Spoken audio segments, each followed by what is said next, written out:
चलिए आज हम डिस्कस करेंगे पास्ट कॉन्टिन्यूअस।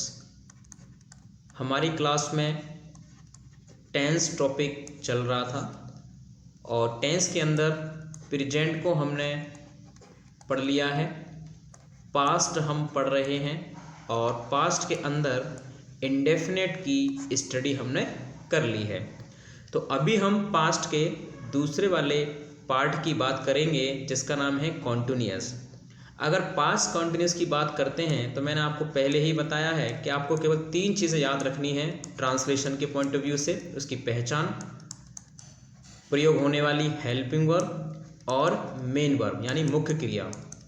अगर पहचान की बात करते हैं तो आप जानते हैं रहा था, रही थी, रहे थे, ये पहचान होती है पास्ट कंटिन्यूअस के हिंदी वाले वाक्य की।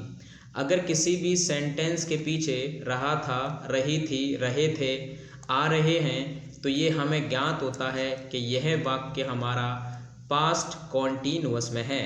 तो पास्ट कंटिन्यूअस में पहचान के बाद हमें चाहिए ट्रांसलेशन के लिए हेल्पिंग वर्ब। तो हेल्पिंग वर्ब के लिए हम प्रयोग करते हैं वॉज और वर्ब। मेन वर्ब जैसे कि आप जानते हैं कंटिन्यूअस में हमेशा वर्ब की फर्स्ट फॉर्म के साथ आईएनजी लगाते हैं और आईएनजी का मतलब ही कंटिन्यूअस होता है। तो यहाँ पर हम यूज़ कर लेते हैं वर्ब की फर्स्ट फॉर्म के साथ आईएनजी, या हम इसको V4 भी कह सकते हैं। अगर हम यहाँ हेल्पिंग वर्ब की बात करते हैं, यहाँ पर वॉज आता है सिंगुलर सब्जेक्ट के साथ, जैसे ही, शी, इट, नेम, और ध्यान दीजिएगा आई के साथ वॉज का प्रयोग किया जाता है। आई के साथ किसका प्रयोग करते हैं? आई के साथ वॉज का प्रयोग करते हैं। अगर वर की बात करते हैं तो वर यूज़ किया जाता है प्लूरल सब्जेक्ट के साथ, जैसे यू, वी, दे। ठीक है, तो ये आपके प्लूरल सब्जेक्ट के साथ क्या लगाते हैं? हम वर्ग का प्रयोग करते हैं। तो चलिए हम एक एग्जांपल ले लेते हैं, जैसे कि हम अंग्रेजी पढ़ रहे थे। हम अंग्रेजी पढ़ रहे थे तो आपने देखा रहा कंटिन्यूअस, थे पास्ट, तो इस तरीके से बन जाती है पास्ट कंटिन्यूअस की पहचान। तो सबसे पहले सब्जेक्ट लगाएंगे वी, और वी के साथ हम लगाएंगे क्या? हेल्पिंग और वर्ब, और वर्ब के बाद मेन वर्ब लगाएंगे, पढ़ने की होती है रीड, तो रीड में आईएनजी लगाएंगे तो बन जाएगा रीडिंग। तो ऑब्जेक्ट क्या है? इंग्लिश, तो यहाँ पर हम लिख देंगे इंग्लिश।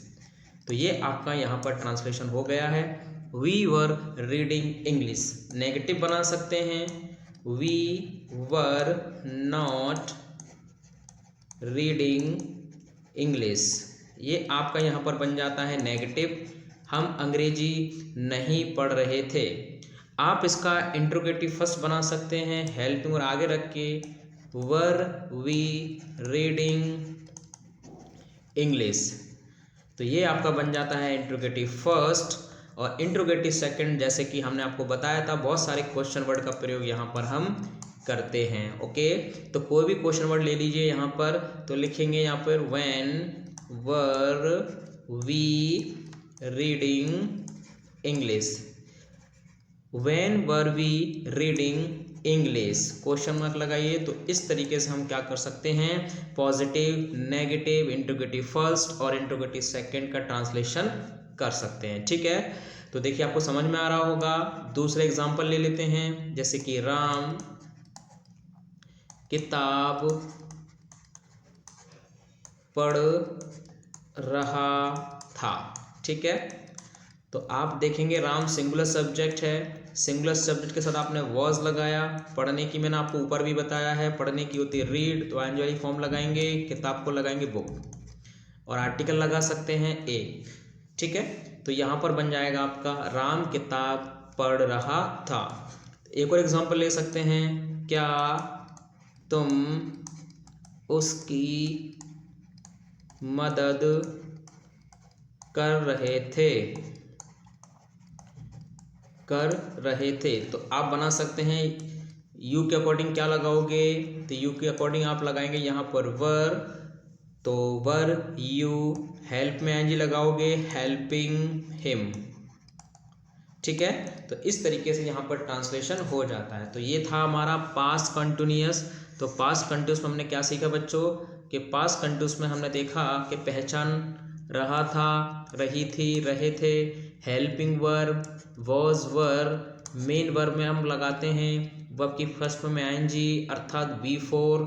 और यहाँ पर हमने समझा कि वॉज आता है सिंगुलर सब्जेक्ट के साथ, वर आता है प्लूरल सब्जेक्ट के साथ, और यहाँ पर हमने 2-3 एग्जाम्पल आपको समझाए। तो बच्चों आपको समझ में आया होगा। Thank you to all.